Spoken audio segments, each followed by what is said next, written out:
கந்து வட்டிங்கிறது மேடம் உங்களுக்காக சொல்கிறேன் கேட்டுங்க. வாரம் வாரம் கலெக்ஷன் பண்ணால் அது கந்து வட்டிம்பாங்க. அது இல்லாமல் சார் கேட்ட மாதிரி நிறைய வட்டி இருக்குது. மீட்ரு வட்டி, ஸ்பீடு வட்டி, பவர் வட்டி, டெய்லி வட்டி, நாள் வட்டி, மணி வட்டி, இது மாதிரி நிறைய வட்டிகள் இருக்குது. 10 ரூபா வட்டின்னு ஒன்று இருக்குது. அது பேர் என்னென்னா ராக்கெட் வட்டி அப்படிம்பாங்க. 1 லட்ச ரூபா வாங்குறோம் அப்படின்னா அதுக்கு 10,000 ரூபா வட்டி. மாதம் அது 10,000 ரூபா கட்டலன்னா அந்த 10,000 ரூபா 1 லட்ச ரூபாயோட அசலை சேர்ந்துடும். 1,10,000 ரூபாய்க்கு 11,000 ரூபா அடுத்த மாதம் வட்டி. அது கட்டலையா அது அப்படியே வந்து 1,10,000 ரூபா ப்ளஸ் ஒரு 11,000, 1,21,000 இப்படியே மாதம் கூட்டிகிட்டே இருக்கும். மனிதன் வந்து எப்பொழுதுமே வந்து பொருளாதார தேவையுடையவன் தான் இருக்கிறான். மனிதனுடைய பொருளாதார தேவை எப்போ நீங்கள் கேட்டீங்களா? ஒரு உடல் மொழி இருந்துச்சுல்ல, நீ சொல்லி தானே வாங்கின, நீ கட்டல உன் தப்பு. அந்த உடல் மொழி இருந்துச்சுல்ல சார். மனிதன் வந்து பொருளாதார தேவையுடையவன் தான் மனிதன். பொருளாதார தேவை எப்போ வரும்னே சொல்ல முடியாது. அப்போ அந்த பொருளாதார தேவையை உங்களுடைய அவனுடைய சூழலை நீங்க பயன்படுத்திக்கிறது எந்த விதத்தில் நியாயம்? மற்றும் ஒரு நிகழ்ச்சியில் சந்திப்பதில் மகிழ்ச்சி. நான் கருப்பழனியப்பன். நீங்கள் பார்த்து கொண்டிருப்பது ஆச்சி மசாலா வழங்கும் வா தமிழாவா. உலகம் என்பது ஆழி சூழ் உலகன்னு சொல்லுவாங்க. உலகத்தில் எல்லா புறமும் கடல் சூழ்ந்து இருக்குன்னு. அது என்னை போல இருக்க ஒரு சராசரியான ஒரு நடுத்தர வர்க்கத்துக்கு இந்த உலகம் கடல் சூழ்ந்து இருக்காங்கிறது தெரியாது. ஆனால் ஒன்று தெரியும், என்ன தெரியும்னா கடன் சூழ இருக்குது அப்படின்னு தெரியும். இன்னைக்கு கடன் கொடுப்பது, கடன் வாங்குவது என்பது வங்கிகளில் தொடங்கி எல்லா இடத்துலையும் வெவ்வேறு வகையாக வேறு வேறு வட்டி விகிதங்களில் வேறு வேறு தவணை முறைகளில் கொடுத்துக்கிட்டே தான் இருக்காங்க எல்லாம் முறைப்படி. ஆனால் அதுவெல்லாம் ப்ராப்பர் இன்ஸ்டிடியூஷன்ஸ்லாம் இல்லாமல் கடைசியில் பார்த்தா இண்டிவிஜுவலாக தனி மனிதர்களாக வட்டி கொடுத்து வட்டி வாங்கி அதில் பணம் பெற்று பணம் பெருக்கி உதவி செய்பவர்கள் இருக்காங்கல்ல, அவர்கள் கொடுக்குற வாங்குகிற பணம் முறையாக வாங்குறோமா, முறையாக வசூலிக்கிறாங்களா, முறையான வட்டி வாங்குறாலாம் கேட்டால் இன்றைக்கி இருக்கிற எல்லாருக்குமான பெரும்பான்மையான எண்ணம் என்ன அப்படின்னா, ஐயையோ இந்த வட்டி கொடுக்குறவங்க வந்து கொடுமைப்படுத்துகிறாங்க அப்படிங்கிறது தான். அதனால தான் இன்றைக்கி வந்து வா தமிழாவால் என்ன பேச நினச்சோம்னா, வட்டிக்கு பணம் கொடுப்பதை ஆதரிப்பவர்கள் ஒருபுறமும் வட்டிக்கு பணம் பெறுவதை எதிர்ப்பவர்கள் ஒருபுறமும் அப்படின்னு பேச நினச்சோம். இந்த வட்டி பணம் அப்படின்னு சம்மந்தப்பட்டு அது தொடர்பான பழமொழிகள்லாம் உங்களுக்கு என்னெல்லாம் தெரியும்? வட்டிக்கு வாங்கி அட்டிகை பண்ணு, அட்டிகையை விற்று வட்டியை கட்டு. பணம் பந்தியிலே குணம் குப்பையிலே. பணம் பத்தும் செய்யும். பணம் என்றால் பிணமும் வாயத்திருக்கும். உழைச்சவனுக்கு 1 உருண்டை, ஓடினவனுக்கு 9 உருண்டை. ஓகே. கடன் பட்டார் நெஞ்சம் போல் கலங்கினான் இலங்கை வேந்தன். கிட்டத்தட்ட எல்லாருமே இலங்கை வேந்தனா தான் வாழ்ந்துகிட்டு இருக்கோம் இன்னைக்கு. அவங்கள்ட்ட கேட்டோம்னா கடன் கொடுத்தார் நெஞ்சம் போல் கலங்கினான் இலங்கை வேந்தன்பாங்க. பணம், கடன், வட்டி இதெல்லாம் சார்ந்து வேற என்ன உங்களுக்கு தெரியும் பழமொழியா? காட்டுக்கு கந்தாய வரி, பாட்டுக்கு கந்தாய வட்டி. அதாவது கட்டாயப்படுத்தி வாங்காத வரியும் கட்டாயப்படுத்தி வாங்காத வட்டியும் கந்தாய வட்டி, கந்தாய வரி. அது இன்னைக்கு வந்து கந்து வட்டின்னு ஒரு கொலகார வட்டிங்கிற மாதிரி கிரியேட் ஆகி போச்சு அது. ஓகே, சரி. இப்போ இது வந்து கடன், வட்டி, பணம் இது தொடர்பாக இருக்கிற பேச்சு வழக்கில் இருக்கிற விஷயங்கள். எந்தெந்த வகையான வட்டி எல்லாம் இன்னைக்கு இருக்கு? கந்து வட்டி இருக்கு சார். கந்து வட்டி. கந்து வட்டிங்கிறது என்னது? அவங்கள்ட்ட பணத்தை வாங்கிட்டு எவ்வளோ சீக்கிரமா அதை வசூல் பண்ண முடியுமோ அவ்வளோ சீக்கிரம் வசூல் பண்ணுவாங்க. கந்து வட்டிங்கிறது மேடம் உங்களுக்காக சொல்கிறேன் கேட்டுங்க. வாரம் வாரம் கலெக்ஷன் பண்ணால் அது கந்து வட்டிம்பாங்க. அது இல்லாமல் சார் கேட்ட மாதிரி நிறைய வட்டி இருக்குது. மீட்ரு வட்டி, ஸ்பீடு வட்டி, பவர் வட்டி, டெய்லி வட்டி, நாள் வட்டி, மணி வட்டி, இது மாதிரி நிறைய வட்டிகள் இருக்குது. மீட்ரு வட்டிங்கிறது என்னது? ஒரு பெரிய இடத்துல பர்ச்சேஸ் பண்ணும்போது உடனே பணம் கட்டுவாங்க. 2 ஹவரில் அதை கை மாற்றி விட்டு அதில் லாபத்தை எடுத்துருவாங்க. அதில் வந்து நமக்கு ஒரு பர்சன்டேஜ் தருவாங்க. இப்போ உதாரணத்துக்கு 1000 ரூபா கொடுக்குறீங்க, 2 மணி நேரத்தில் திருப்பி வாங்குறதா எவ்வளோ வாங்குவீங்க? இல்லை, அது 50,000 ரூபா வாங்குறாங்க அப்படின்னா ஒரு 2,000 ரூபாயிலேருந்து 5,000 ரூபா வரைக்கும் வாங்குறாங்க 1 மணி நேரத்துக்கு. 2 ஹவருக்கு. ஒருவேளை 2 மணி நேரத்தில் என்னால் தர முடியல, ½ ஹவருக்கு மேலே போனால் எக்ஸ்ட்ரா. அதான் கேட்குறேன். அது எப்படி அது மீட்டர் மோடி எப்படி கூடுங்கிற அடுத்த 1 ஹவருக்கு 1,000 ரூபாய் எக்ஸ்ட்ரா பண்ணுவோம். 1000 ரூபாய் கொடு. சரி, இது மீட்டர் வட்டி. அடுத்து டெய்லி வட்டிங்கிறது தண்டல். ஒரு 10,000 ரூபாய் வச்சுக்குவோம். தினமும் வந்து 100 ரூபா வந்து கலெக்ஷன் பண்ணிட்டே போவாங்க. ஓகே, இது தண்டல். தண்டல். ஓகே, அடுத்து அப்புறம் ஸ்பீடு வட்டின்னு சொல்லுவாங்க. அது என்ன ஸ்பீடு வட்டி? ஸ்பீடு வட்டினா எமர்ஜென்சிக்கு ஏதாவது ஒரு வெஹிக்கிள் பணம் இப்போ அர்ஜென்ட்டாக தேவைப்படும். ஒரு மெடிக்கல் எமர்ஜென்சியாக இருக்கும், இல்லை வேறு ஏதாவது ஒரு எமர்ஜென்சியாக இருக்கும், உடனே வரணும்னு சொல்லுவாங்க. அப்போ வந்து அவங்க வெஹிக்கிள், பைக்கு, காரு, அவங்களோட அசையும் சொத்து கொடுத்துட்டு ஒரு 15 நாளைக்கு அதுக்குள்ளே இன்ட்ரெஸ்ட்டை வாங்கிட்டு கட் பண்ணிட்டு கொடுத்துருவாங்க. அதாவது காரோட வேல்யூ எவ்வளவோ அதில் 50% கொடுப்பாங்க. இப்போ பெரிய அமௌண்ட் ஒரு 1 கோடியாக தேவைப்படுதுன்னா ஒரு 2 கோடி ரூபா மதிப்புள்ள ஒரு ப்ராப்பர்ட்டியை அப்படியே பிளட்ஜ் பண்ணிடுவோம். மார்க்கேஜ், அதை அடமான கடனே மார்க்கேஜ் பண்ணிவிட்டு ப்ராப்பர்ட்டி வேல்யூவில் 50%, அதுக்கு வெறும் இன்ட்ரெஸ்ட் மட்டும் மாதம் இன்ட்ரெஸ்ட் பே பண்ணால் போதும். ஓகே, நீங்கள் என்ன வட்டி கொடுக்குறீங்க? மாசம் வட்டி. அது மட்டும் தான் நீங்கள் பண்ணுறீங்க? அது கொடுக்குறோம். வேறு எதுவும் பண்ணுறதில்ல? ஒரு சொல்ல மார்க்கேஜ் மாதிரி பண்ணோம், டெய்லி பண்ணோம். அது கிட்டத்தட்ட 100 நாள் கட்டி முடிக்கணும். 100 நாள் யாருமே முடிக்கிறது இல்லை. கேட்கும்போது பரி சிரமமாக இருக்குது. அலையிற கூலியை விட கம்மியாயிருது. அதனால இப்போ மாத வட்டி மட்டும் கொடுத்துட்டு இருக்கோம். லேண்டை பிளட்ஜ் பண்ணி கொடுக்குறோம். லேண்டை பிளட்ஜ் பண்ணி மார்க்கேஜ் மட்டும் தான் பண்ணுறோம். ஆமாம். பில்டிங் மட்டும், வீடு, கமர்ஷியல் ஆஃபீஸு அது மாதிரி இருக்கிறது மட்டும் பண்ணி கொடுக்குறோம். நீங்கள் கொடுக்குற வட்டிக்கு பேர் என்ன? Express industry. டெய்லி 10,000 ரூபா கொடுத்துட்டா 10,200 ரூபா கொடுக்கணும். ஓகே, 10 லட்ச ரூபா வாங்கினா 20,000 ரூபா தான். எங்கள் கணக்குப்படி இது 6 ரூபா இன்ட்ரெஸ்ட் வரும். மல்லிகை கடை ரொம்ப நெருக்கமான நண்பர்கள் செக் வாங்கிட்டு தான் கொடுப்போம். சரி, நீங்கள் என்ன வகையான வட்டிக்கு கொடுக்குறீங்க? என்ன வட்டின்லாம் தெரியாது.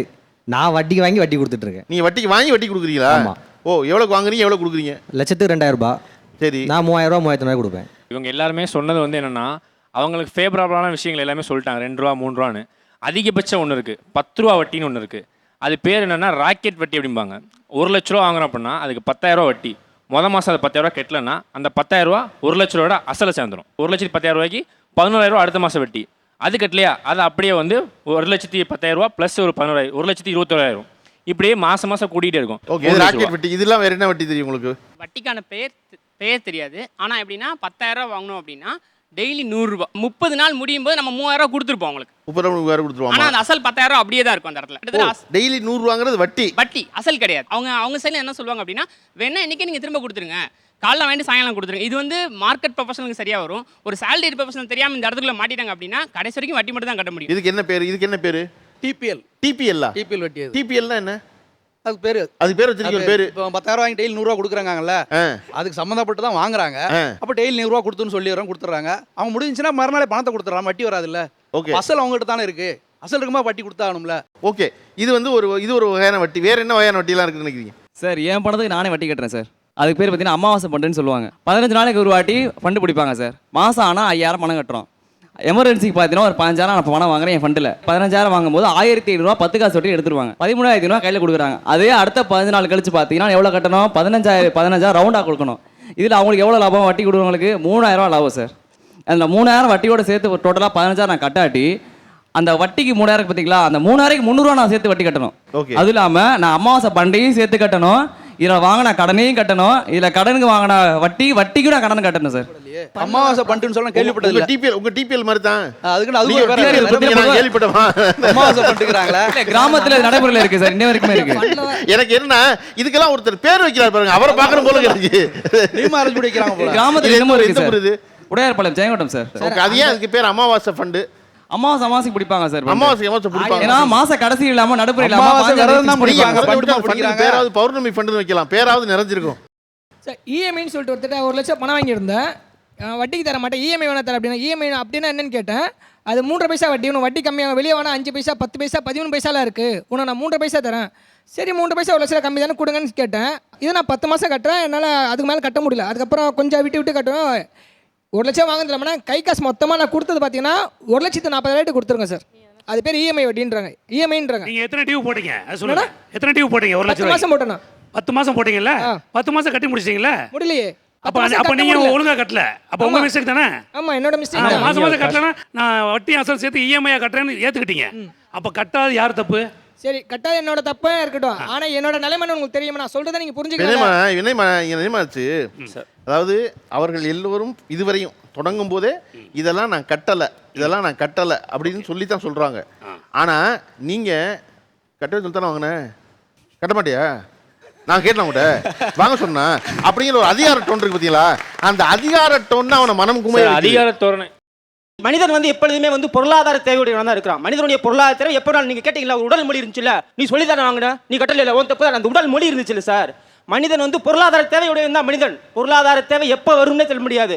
அப்போ அந்த பொருளாதார தேவையை அவனுடைய சூழலை நீங்க பயன்படுத்திக்கிறது எந்த விதத்தில் நியாயம்? தமிழ் இலக்கியங்கள் இருக்கு இல்லையா?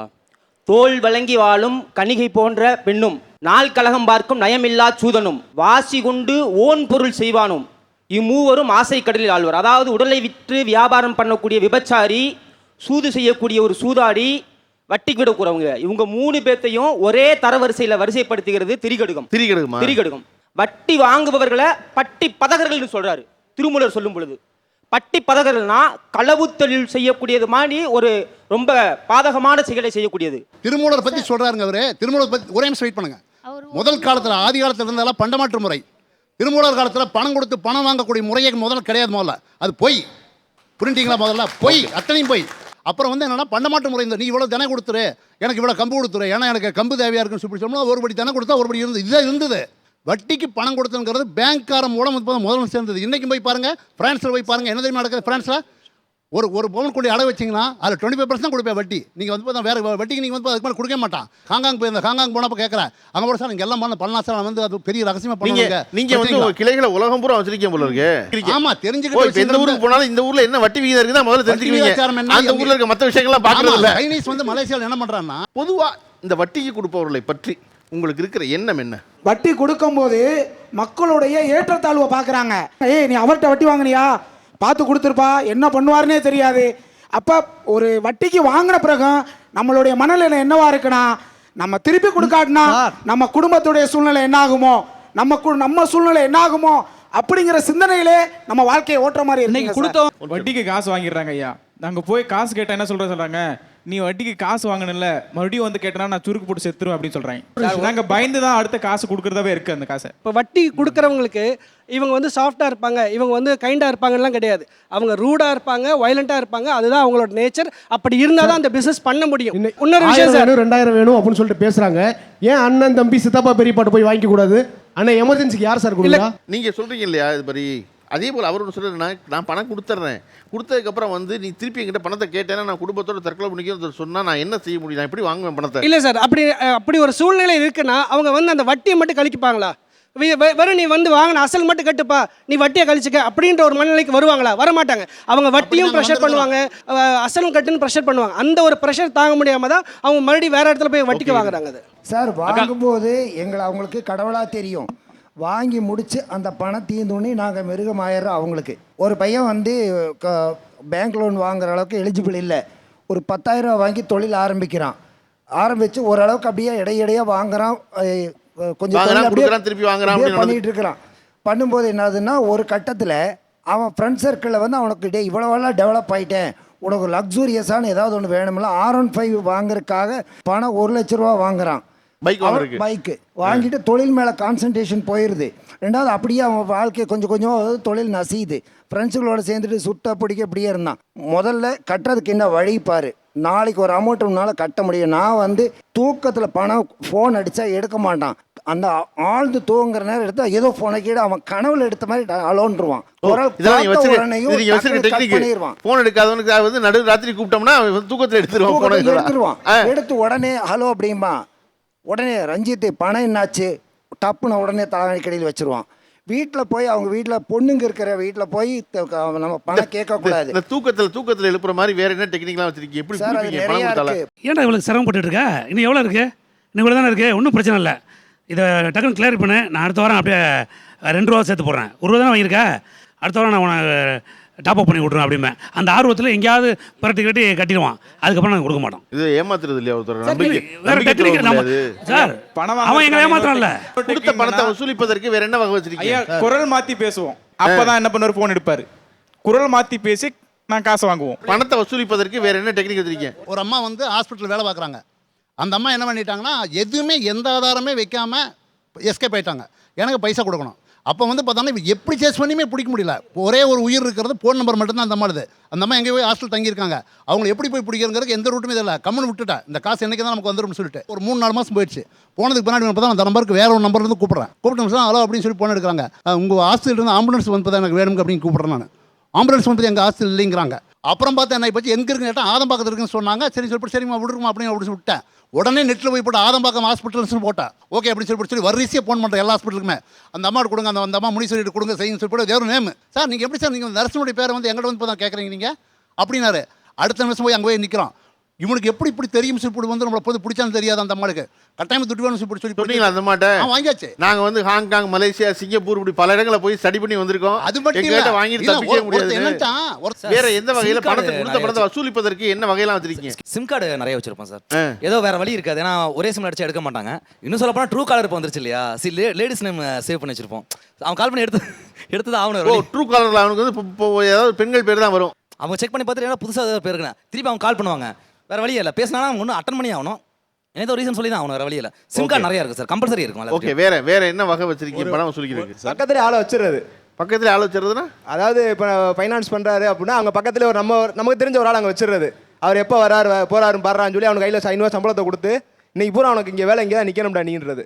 ஆள் வந்தோன்னே அடிச்சு சொல்லிடுவானே, இந்த மாதிரி ஆள் வந்துருச்சுனே, நீ வந்தேன்னா பார்த்து வாங்கிக்கலாம்னே அப்படின்னு. நம்ம போய் நின்று என்னண்ணே இப்படி ஃபோன் பண்ண எடுக்க மாட்டீங்க அப்படின்னா எப்படியா பார்த்து வந்தேன் அது உங்களுக்கு தேவையில்லாத என்னண்ணே முடியுமா முடியாதா அப்படின்றது. எந்த ஊர் நீங்க? நான் மதுரைண்ணே. செக் இருந்தனா பவுன்ஸ் பண்ணிடுவோம். செக்கு நாங்கள் சென்னையில் தான் இருக்கோம். செக் இருந்தனா செக்கை திருநெல்வேலி கோர்ட்டில் போட்டு நோட்டீஸ் அனுப்பிடுவோம் வக்கீல் வச்சு. அது ஏன் திருநெல்வேலி கோர்ட்டில்? நாங்கள் திருநெல்வேலியில் இருக்கிறதுனால சென்னையில் பிஸ்னஸ் பண்ணுறோம். அதனால் திருநெல்வேலியில் போட்டு அங்கே லாங்காக இருக்கனால எங்களுக்கு பணம் உடனே வந்துடும். அங்கே செக்கு அட்டன் பண்ணதுக்கு அவங்க திருநெல்வேலி போக வேண்டியிருக்கும், கோர்ட்டுக்கு வந்து போக வேண்டியிருக்கும். ஓகே. அதனால் நாங்கள் பேமெண்ட்டை சீக்கிரமாக வாங்கிடுவோம். இன்னொரு ஐடியாவும் இருக்குது. பேங்க்கில் நாங்கள் ஒரு செக்கு ஒன்று வாங்கிடுவோம். அதில் ஓடி இருக்கான்னு பார்ப்போம். ஓடி அக்கௌண்ட் செக்கு வந்து ஹோல்டிங்க்கு வாங்கி வச்சுக்கிடுவோம். ஏன்னா ஓடி அக்கௌண்ட்டை பவுன்ஸ் பண்ண முடியாது. பார்த்துக்கிட்டே இருப்போம். ஒரு மாதம் போய் ஃபாலோ பண்ணுவோம், 2ஆம் மாதம் ஃபாலோ பண்ணுவோம். தொடர்ந்து ஃபாலோ பண்ணி இல்லைண்ணே அப்படின்னா இப்படின்னு சொல்லுவாங்க. அந்த அமௌண்ட்டை ஃபில் பண்ணி நாங்கள் டெபாசிட் பண்ணிடுவோம், எடுத்துருவோம். அப்புறம் அவங்க குதிப்பாங்க, என்னப்பா இப்படி ஆச்சு அப்படி ஆச்சுன்னு. 3 மாதமாக கேட்டேன், அந்த 3 மாதம் டியூவை தான் நாங்கள் வாங்கியிருக்கோம் அப்படின்னு சொல்லுவோம். வேறு வழி இல்லாமல் இஸ் அக்செப்டட். ஓகே. மேலே நான் கொடுத்த காசு வந்து சேலரி பர்சன் அப்படின்னா 1ஆம் தேதியிலேருந்து 10ஆம் தேதி அந்த டேட்டுக்குள்ள நான் கால் பண்ணிக்கிட்டே இருப்பேன். இதுதான் வந்து பணத்தை வசூலிப்பவர்களுடைய உண்மையான முகமா? நம்மக்கிட்ட கொடுக்கும்போது கரெக்டாக பார்த்து கட்டிடுமா, நீ கட்டிடுவேன்னு தெரியும், நம்பித்தான் கொடுக்குறேன்னு சொல்லுவாங்க. நம்ம 1 வாரம் 2 வாரம் டிலே பண்ணிட்டா அவங்க கேட்குற விதமே வேறையா இருக்கும். நம்ம வாசலில் நின்று கேட்க மாட்டாங்க, பக்கத்து வீட்டு வாசலில் போய் நின்று கேட்பாங்க. ஏன்னா அப்போ தான் நம்ம வந்து அந்த நம்ம மரியாதை போகுதே அப்படின்னு சொல்லி நம்ம கட்டுவோமாமா. அவங்க காசு வந்து சார் இது வாங்கும்போது வாங்குறாங்க சாருங்க, ஆனால் திருப்பி தரும்போது பலாயிரம் காரணம் சொல்லுவாங்க. ஆனால் அவங்க சமயத்துக்கு நம்ம வந்து காசு கொடுத்த மாத்தியா அந்த உதவி அவங்க வந்து இது நினச்சி பார்க்குறாங்களா? 10,000 ரூபாய் கேட்குறான்னா நீங்கள் 10,000 ரூபாய் கொடுக்குறது இல்லைல்ல, அந்த இடத்துல வட்டி எழுத்து கூலின்னு சொல்லி எடுத்துகிட்டு தானே கொடுக்குறீங்க. என்ன எழுதுறீங்க? பேர் எழுதுறீங்க, அட்ரஸ் ஊர் பேர் எழுதுறீங்க. ஆனால் அந்த ஊர் பேர் எழுதுறதுக்கு அட்ரஸ் எழுதுறதுக்கு 1000 ரூபாய் எடுத்துகிட்டு தானே கொடுக்குறீங்க. ஆமாம், அது அப்ப நீங்க வந்து சும்மா எங்களுக்கு வந்து வட்டி இல்லாம நீங்க வந்து நாங்க கஷ்டம்னு ஒரு வார கட்லிங் இருக்கா அப்படி செய்ய மாட்டாங்க. என்னுடைய மனைவியை நான் வந்துட்டு ஒரு ஹாஸ்பிட்டலுக்கு மருத்துவமனைக்கு கூட்டிட்டு போகும்போது அந்த மருத்துவமனை வாசல்ல வந்து என் பைக் சாவியை பிடிங்கிட்டு உன் வண்டி நீ பணம் கொடுத்தாதான் உன் வண்டியை விடுவேன் அப்படிங்கறது ஒரு இது வசூல் பண்றா. அதுக்கு போன் ஒரு டைம் பண்றோம்ல, எடுக்கலாம்ல. பிசி மூடுல போட்றது நாட்டு சொல்லுச்சு. போன் எடுத்தா நாங்க பேசிர போறோமே. நீல பாக்குறத பைக் சார்ஜ் எடுப்பாங்க. சார் எடுத்துக்கிறேன். நான் போன் எடுக்கறதுல இல்ல சார், நான் போன் எடுக்கறதுல நீங்க எல்லா வசூல் பண்றோம் சொன்ன நீங்க, நாங்க வந்து வழியில அதே இடத்துல சாவியை பிடிங்கிட்டு வண்டியை பிடிங்கிட்டு தான் படம் கேட்போம். நீங்க சொல்லல எப்படியே கொடுக்கும்போது சாவியை பிடிங்கிடுவோம், வீட்டை பிடிங்கன்னு சொல்ல முடியுமா? ஒரு டைம் ஃபோன் பண்றோம், மறு டைம் ஃபோன் பண்றோம். நீ 10 நாளைக்கு எடுக்கறல, அப்ப எங்களுக்கு ஸ்பீடு எப்படி இருக்கும்? அதே இடத்துல நீங்க அதான் செய்ய முடியும். சார் இந்த வருமா வராதா? சாவி எப்படி இல்லாம இருக்கு? அவங்க வந்து ஃபோன் பண்ணாங்க, எடுக்கலைங்க வராங்க. எடுத்து நான் இன்னைக்கு ஒரு எமர்ஜென்சியா என்னுடைய மனைவியை கூட்டிக்கிட்டு ஹாஸ்பிட்டலுக்கு போறேன்னு சொல்றேன். ஆகா ஹாஸ்பிட்டலுக்கு போறியா, அந்த இடத்துல வந்து இந்த வண்டியை பறிச்சாதான் இவன்ட பணம் வாங்க முடியும் அப்படிங்கறத பயன்படுத்துறாங்க. வாங்கின பணத்தை கொடுத்துட்டோம், டிலே பண்ணாலும் கொடுத்துட்டோம். எங்களை அவமரியாதை பண்ணதுக்கு என்ன பிராயச்சித்தம் சொல்லுங்க? எது கொடுத்துட்டே பேச்சுக்கு வேலை இல்லையே. அவங்க கேட்கறது, இப்போ நான் உறவினர்கள் மத்தியில் நிற்கும் பொழுது என்னை வந்து அவமானமாக பேசுனீங்க, அப்புறம் நான் கொடுத்துட்டேன். ஆனால் அந்த அவமானம் எனக்கு மிஞ்சிரும் இல்லையா, அதுக்கு என்ன வழி அப்படின்னு கேட்க விரும்புறாங்க அவங்க. நீங்க சங்கடப்படுறது மட்டுமே பேசுறீங்க,